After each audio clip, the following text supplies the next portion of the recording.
think we're good. All right. What are we even doing here? We are talking too early, maybe way too early. Betting. Preseason betting. I'm going to start with the Heisman Trophy.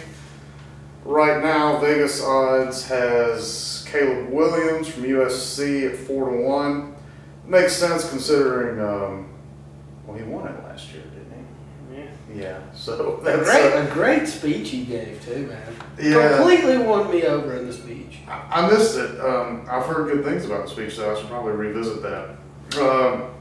Behind Caleb, we've got from North Carolina, Drake May at 10-1, and then from Washington, Michael Penix Jr. at 12-1, and then Oregon's Bo Nix at 12-1, FSU's Jordan Travis at 12-1, Notre Dame's Sam Hartman at 15-1, and then I've got to throw this in here because this is my pick from UGA, Carson Beck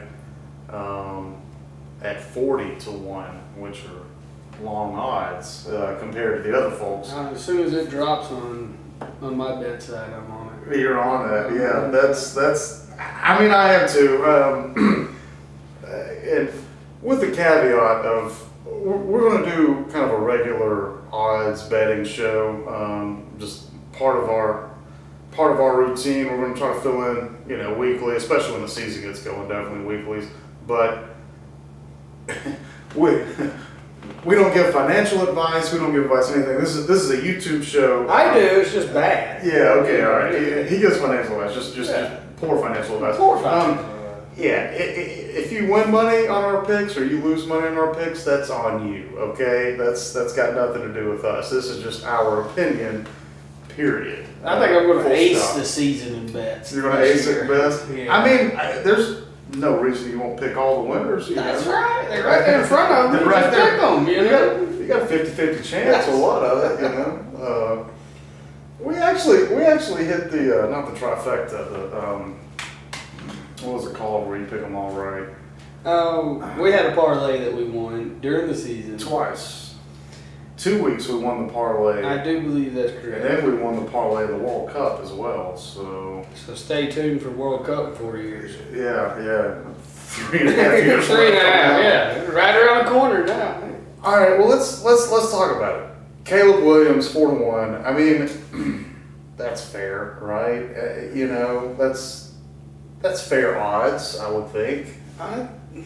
He's still in Lincoln Riley's system, right? And that just breeds Heisman. So well, I think it has a lot to do with USC doesn't play anybody, and in the West Coast they don't play any defense. It was like when Oregon came to Atlanta last year and played Georgia week 1. Like 49-3 or something was the score. I mean, like Oregon makes Twilight movies and looks for Bigfoot. They don't play big boy football. I mean, they ever found Bigfoot, put him on the field. Yeah, they were. Different story, but until then, until Oregon finds Bigfoot to run the football alongside Bo Nix, I'm gonna jump to Bo Nix next because. While we're talking about Georgia, Oregon, and everybody, Bo Nix at 12-1. I mean, I wouldn't put a dollar down on that. That's just because Bo Nix has lost to Georgia like 14 times in his career. Like however many times you could possibly lose to a team, Bo Nix has lost to Georgia. I would answer that with a question. Mm-hmm.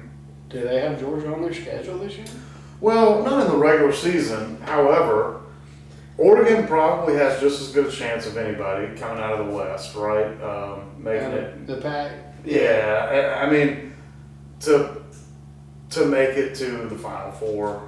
So if they do that, remember what happened this past year. All the votes went in before they even did the conference championship. So that's true. They do vote at the end of the regular season, basically. So he really could just slide right past Georgia and win that thing. Yeah. He looked great after the Georgia game last year. You bring up a very good point. They vote pretty much at the end of the regular season, so what you do postseason doesn't matter. Bo will not be facing Georgia before they vote. To answer your point. Tell me how you feel about that. Well, that probably puts them at where Vegas has them in my mind, 12-1. I meant like, what are you...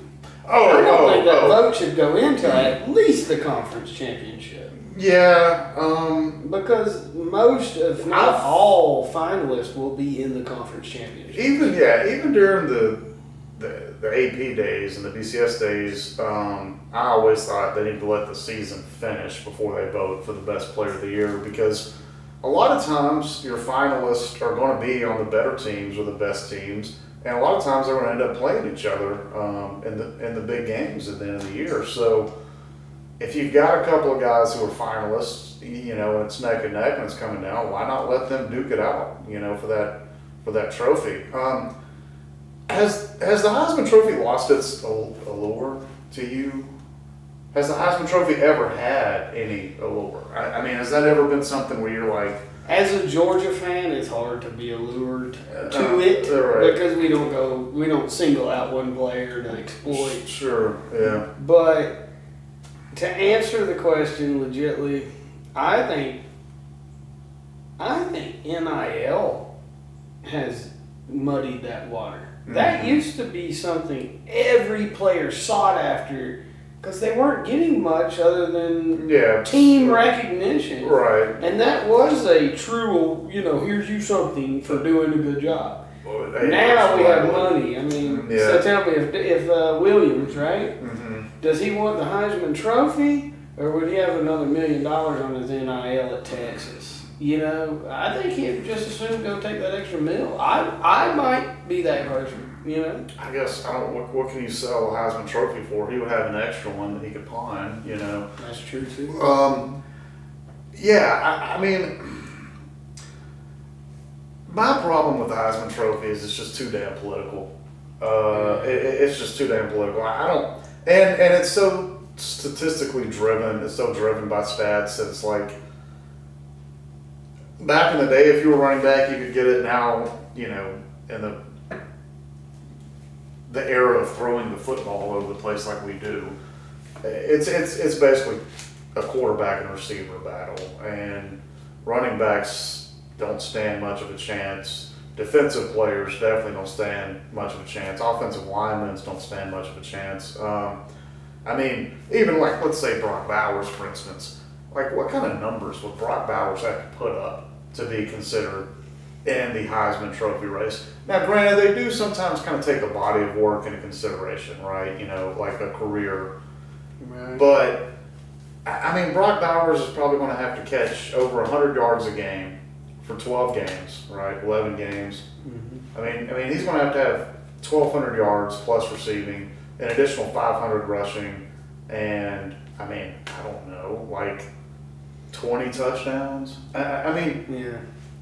Outstanding numbers. But the thing about Georgia has enough talent on their team, they don't have to just throw the football to Brock Bowers. Well, he can be used in a decoy role. I mean, he'll have productivity, but they're not just leaning on that one player. Right, and it doesn't. I'm with you. The Heisman does not follow what the NFL draft goes after, right? Mm-hmm. And a stat that specifically for Brock Bowers that he does not receive, but yet does functionally for UGA is blocking.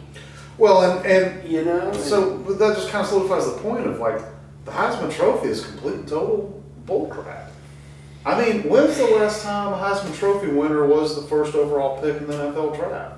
Just offhand. I mean, you might know the answer. I don't know the answer offhand. I mean, I really don't. I know Baker won it, and Cleveland took Baker #1. I don't know if anybody since then. Mm-hmm.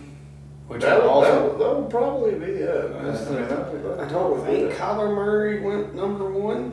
No, Kyler Murray didn't go #1. Maybe Buddy at Clemson.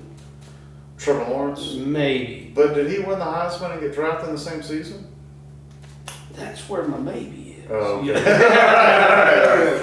right. Anyway, moving on. Jordan Travis, FSU. FSU's a team. Now, another side note here. We're going to stick to the SEC, primarily Georgia. Yeah. We're just doing Heisman Trophy. So we're going outside the SEC a little bit, outside of our knowledge base, essentially. FSU, Jordan Travis. I didn't watch much of FSU last year. What little bit I did kind of see and follow, it was pretty clear that they're trending, they're progressing in the right direction as far as where they were at, a couple of seasons ago. FSU is definitely a contender for the ACC, if not the front runner for the ACC this year. Miami, Clemson, FSU. Yeah. I don't see anybody else. And again, just like Bo Nix playing for Oregon, playing in the Pac, there's not a lot of defense out there. There's not a lot of defense in the ACC either. So if you're Jordan Travis at FSU, I don't know the pieces he has around him, but I know what his schedule looks like, and I know that FSU's been trending in the right direction. So, I mean, Jordan Travis, 12-1, that seems fair, I think the FSU fan base has specifically is high on Jordan Travis. I mean, they brought them out of the dumps. He basically got them ranked again. Yeah. And they're not just ranked. I mean, they finished the year, I think, 13th, 11th, somewhere in there, top 15, Right. And he looked good. Well, so that's the thing. I mean, the Heisman Trophy is supposed to be voting on, who's the best player in NCAA, right? And if you got a guy who's really putting his team on his back, that would be one. That's going to make you look good, I think.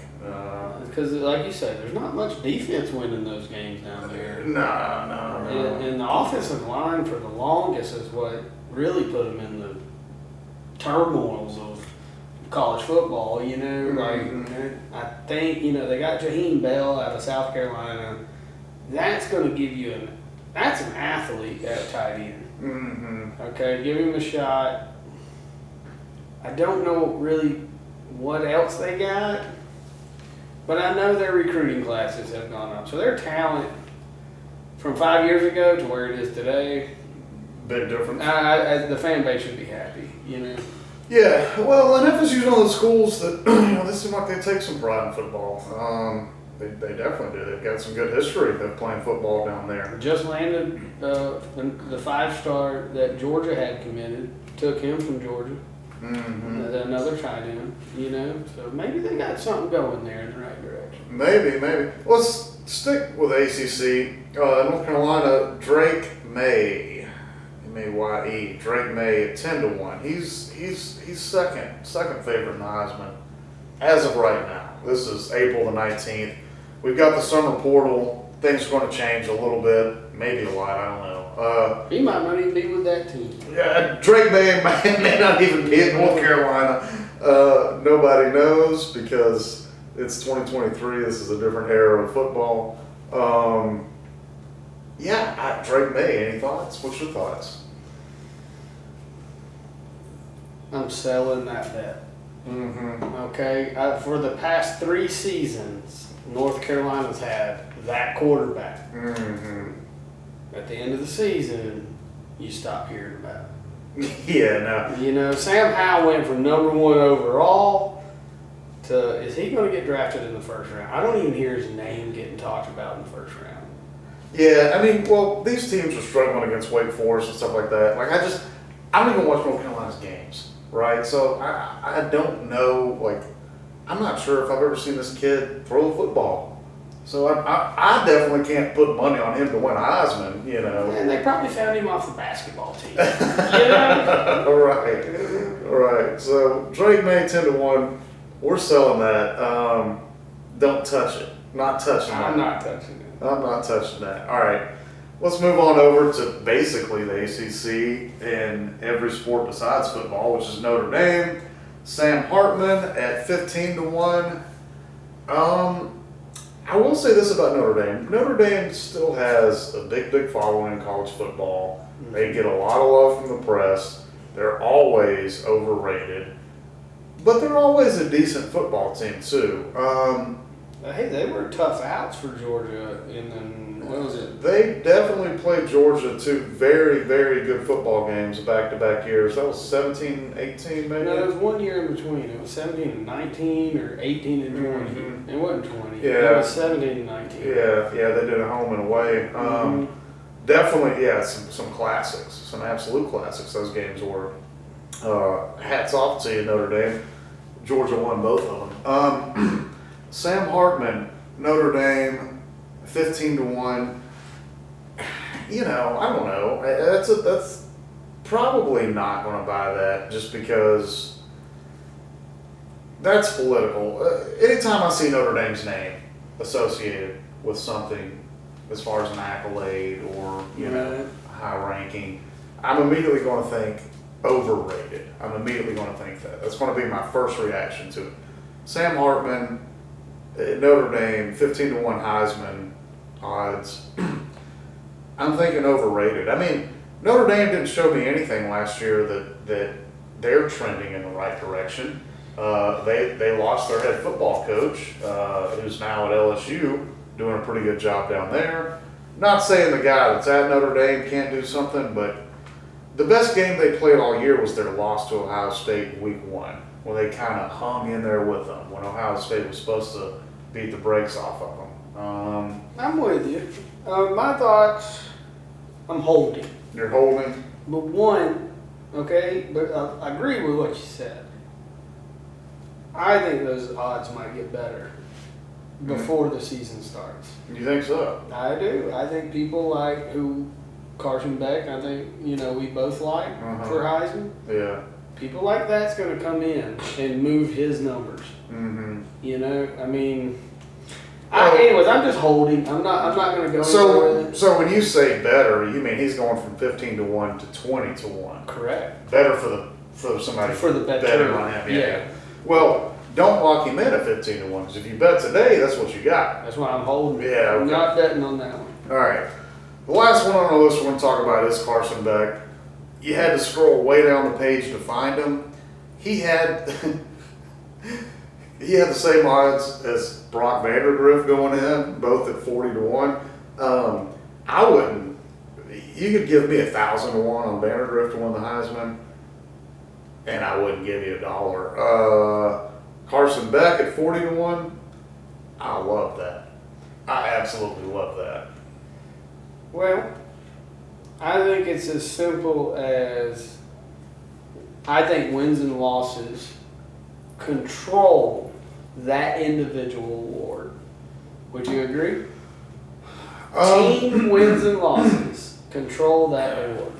Well, no, I would disagree because, you know, look at Caleb Williams last year. I mean, didn't USC lose two regular season? He lost after the bets were in. Okay, and that's why I don't like that. Yeah. And they, well, he lost that conference championship. Carson Beck's biggest problem, and maybe this is why Brock Vanderdrift had the same odds, is that for the first 7 or 8, 9 weeks of the season, Carson Beck's only going to play half of football. Because Georgia's going to be so far ahead of the teams that they're playing. They're going to be, halfway through the third quarter, Carson Beck's coming out. So Georgia doesn't need to run the scoreboard on anybody. And, I mean, again, the first 8 weeks of the season, we played maybe 2 serious football games. Like, it's, comparatively speaking, it's a weak SEC schedule that Georgia has, comparatively speaking. And I just don't see Carson Beck playing 4 quarters week in and week out.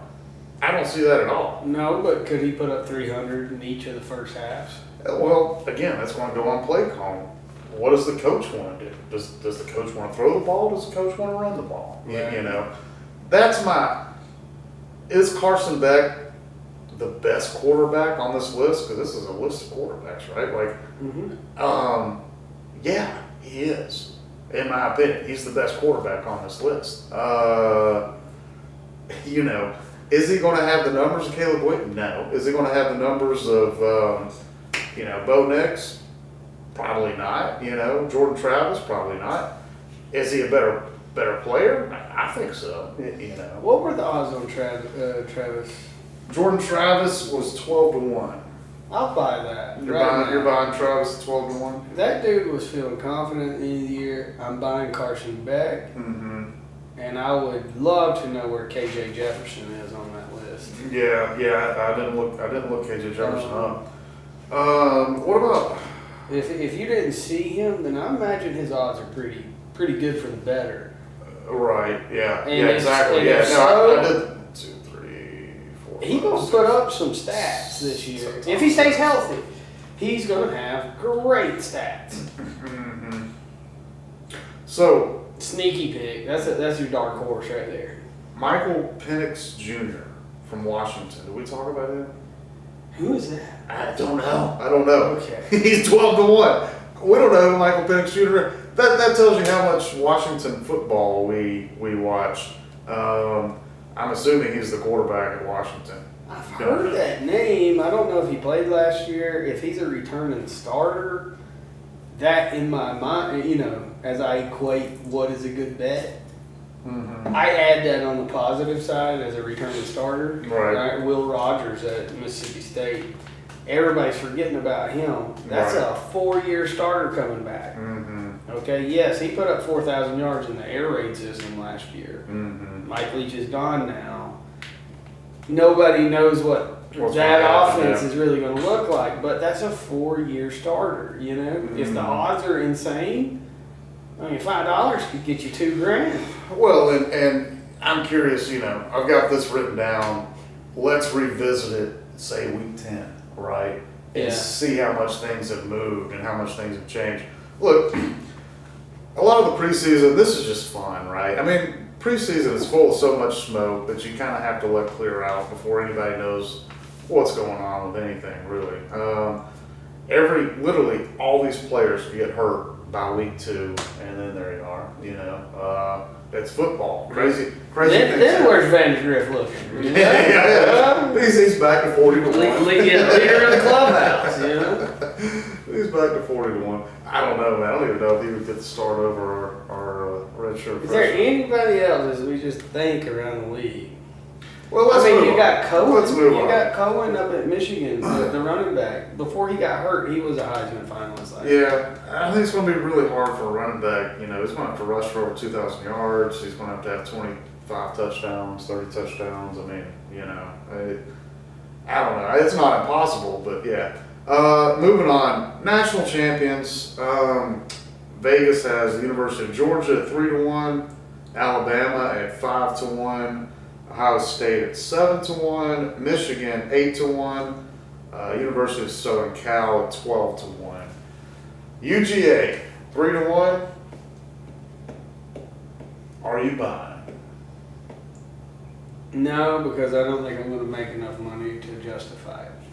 And that's the only reason. Do I think out of those teams that my odds are very Vegas. And a lot of sites are 2 to 1. I mean, a lot of sites on UGA are 2 to 1 right now. Am I buying? Yeah. I'm not going to sell the farm to buy, but Georgia's going to win the national championship again this year. Alabama at 5 to 1. You buying that? You selling that? What are you doing? To be honest with you, I think Georgia. That's who my favorite is in my mind. Okay. Sure. Yeah. Alabama at 5 to 1 sounds better than a 2 to 1, 3 to 1 Georgia. You're just dispassionate business standpoint. Correct. Okay. I would rather put money on that game than Georgia. Yeah. Listen, I don't ever want to make the mistake of underestimating Alabama or Nick Saban, I should say. But I'm also never going to bet on Alabama and Nick Saban. Would you ever bet against Alabama and Nick Saban? No. Okay. I don't. So that's a double-edged sword. It is a double-edged sword. Well, if Georgia was playing them, yeah, I would. Yeah, but this year, typically speaking, no, I wouldn't. Bama at 5 to 1. You're right. That's not a bad bet. It's not a bad bet. I mean, that's not bad. It's hard to look at this dispassionately. That was Bama was Georgia's nemesis for so long, trying to get over that hump. Even going back to 2012 SEC championship game. I mean, it was just like, yeah. 5-1. That's okay money. Again, not something you're going to put the farm on, but that's all right. Ohio State at 7-1. What are you doing? I do not trust Ryan Day. Mm-hmm. I'm not putting money on Ohio State. Yeah, I'm not either. And the reason I'm not is because I watched their spring practice and it was terrible. And does Ohio State know who Ohio State's quarterback is this year? Well, and that brings up multiple questions. I mean, what system are they going to run if they don't have a quarterback? That is a passing system. When you're talking about the top 6, 7, 8 Heisman Trophy candidates, how long has it been since Ohio State hasn't had a guy on that list? And as of right now this year, speaking of Heisman Trophy candidates, Ohio State has a receiver who we need to look up his odds. Yes, that's true. Could be on that list. Ohio State 7-1. I'm not buying it. Their offense looked absolutely terrible in their spring game. Their defense smacked them around, and Ohio State's defense is as soft as baby poop. So I'm not putting a dime on Ohio State to win anything. Now, I will say this. Answer the Natty champion, okay? Next year, 2023. Mm-hmm. Give me ranking of conferences that you think are most likely to win. I got SEC number 1, right? They're the most. But the second conference, I think, produces a champion. Up there with Ohio State, Michigan, Penn State. Well, sure. That's why Michigan's next on the list at 8-1. And again, like. No. Michigan lost to TCU last year, so it's going to be hard for anybody nationally to have faith in Michigan after you lose to TCU.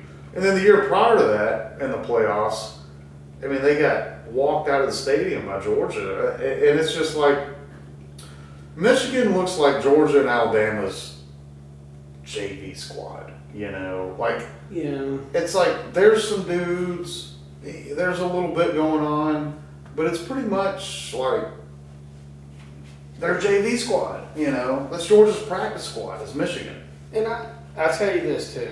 You just pulled 3 transfer offensive linemen to come in to. That's a run scheme over there where Ohio State's passing, right? Sure, yeah. And if you start interchanging offensive linemen, then maybe you got some flaws there. You know what I mean? Like, to bring in what they brought in the transfer report already, they could bring in more offensive linemen. Yeah. Now, yes, you bring them in to boost that room, right? Mm-hmm. But why does the room need boosting is my question. Well, for me, it all goes back to defense. And I don't think that, the Pac, the Big Ten, the ACC, I don't think any of these conferences play defense like the SEC does. I don't, why is that? I mean, talent, I'm assuming, players, I'm assuming. But Michigan was supposed to have a good defense, but they get walked over by SEC teams, I mean, in the big games they have recently, they just gotten absolutely destroyed, They had a defensive end when they played Georgia a couple years ago. It was supposed to have been, all that and a sack of potatoes. And I mean, he was completely ineffective the whole game. I don't know if he had a tackle, I mean, once Ohio State, Michigan, and Penn State start playing a little bit of defense, I will give them more respect. But right now, they just defensively, and USC, same thing. USC at 12-1. Maybe I would go 12-1 on USC. I would buy that before I bought Ohio State or Michigan, just as far as your odds go.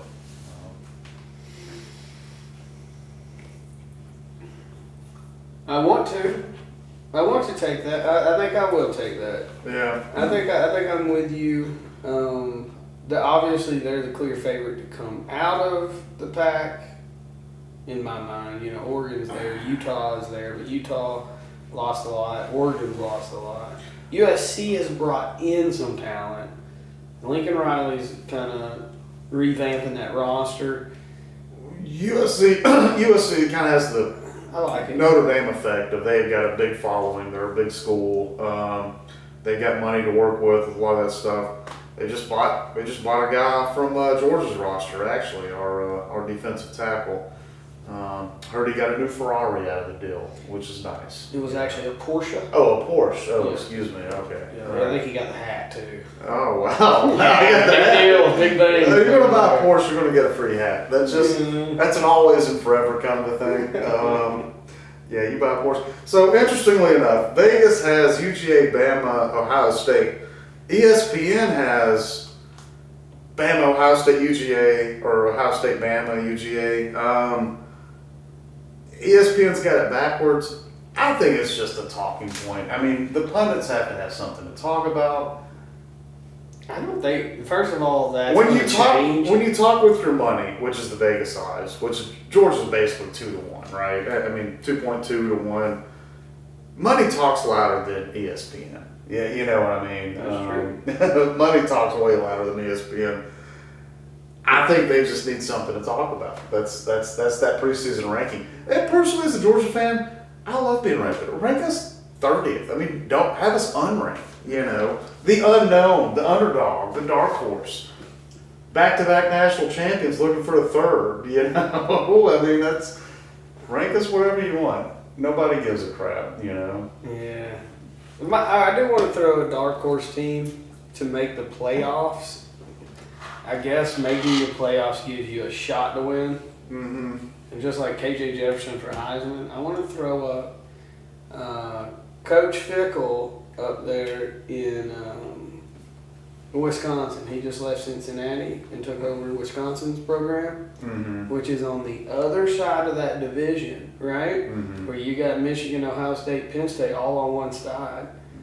He can take that side. All he's got to do is win that conference game and he's in, you know? Mm-hmm. So Yeah. that's my dark horse. I don't know where the odds are on Yeah, on that. Yeah, no, that's an interesting take, interesting call. Dark horse for me, I don't know. Again, I put most of my attention in the SEC. I like how South Carolina ended their season last year, beating Tennessee, beating Clemson. You know, for South Carolina, those were huge wins, huge wins. I don't know what they picked up in the offseason. I don't know, you know, guys returning. I'm not extremely familiar with their roster, but they're definitely trending in the right direction. I think that South Carolina is going to be Georgia's biggest test in the SEC East this year. I definitely think that, that's one of the few early games. I think we played them in week 3. That's one of the few early games that are going to be, you know, kind of tough. Week 3, I believe. And then, you know, again, out of the ACC, I feel like Clemson has just been completely going the wrong direction. new quarterback this year. Miami they played a game last year where I think they had 17 or 18 fans in the stadium.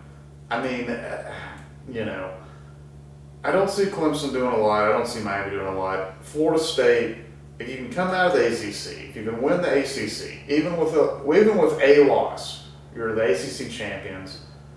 You're going to have a great look at getting in the playoffs. You got an argument. You're going to have a great look. So, just on the rise, you know, I'm seeing South Carolina. They're not a contender for the East. They're not a contender for the SEC championship. LSU would be more of a contender, I think. But coming out, you know, out of the woodwork, kind of, so to speak, Florida State really, to me, looks like they've got the best shot. You know, if Florida State win the ACC with one loss, they've got an 80% chance of making the playoffs, I think. So, anyway, cool. Well, that's going to do it for this one. Catch you next time. Easy money.